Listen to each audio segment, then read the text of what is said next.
souviens pas comment c'était, avant. En fait, personne ne sait vraiment.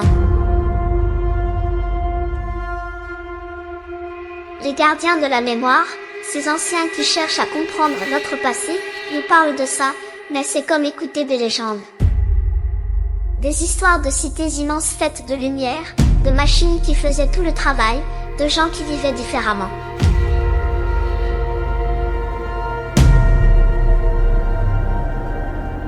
De nos jours, on se bat pour chaque goutte d'eau, pour chaque morceau de métal, pour chaque fragment de ce monde perdu.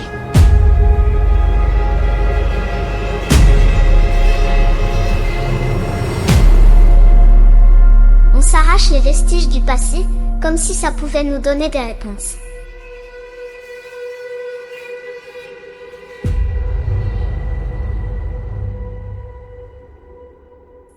Parfois, on trouve des images fantômes.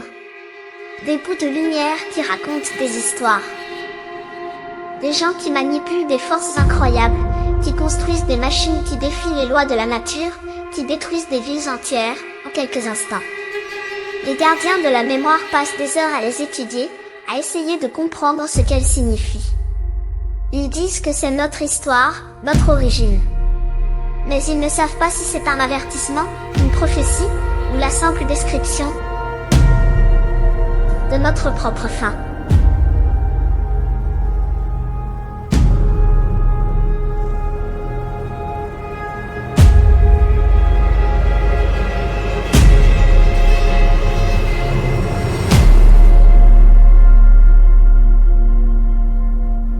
Après la chute, le monde s'est brisé en 1000 morceaux. Ceux qui restaient se sont regroupés en clans, chacun luttant pour sa survie. Des clans qui se disputent les rares ressources, les territoires fertiles et les vestiges de l'ancien monde.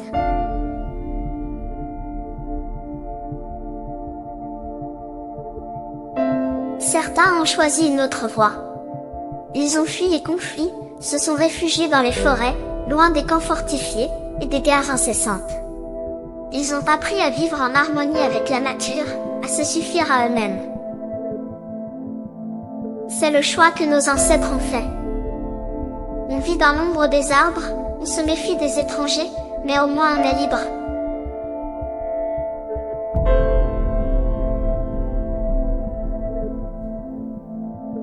On a appris à vivre avec l'obscurité, à se fier à la lumière des étoiles et aux braises du feu.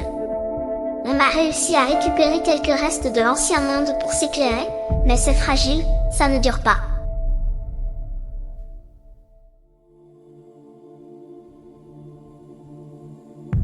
Il y a quelques semaines, tout a changé.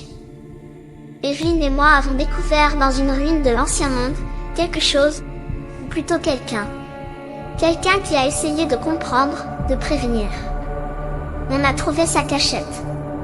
Il semblait obsédé par les images fantômes, par les fragments du passé. Il a laissé des machines, des notes, des schémas. On a trouvé des outils pour écouter le silence, pour déchiffrer les échos du passé. On commence à peine à comprendre. On apprend à traduire ces messages, à réparer ces machines. On ne veut pas que les gardiens de la mémoire le sachent, sinon, ils ne nous permettront plus de continuer les recherches. Ils vont tout garder pour eux.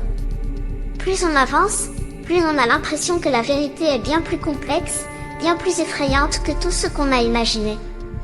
Peut-être que la fin du monde n'était pas un accident. Peut-être qu'elle était délibérée.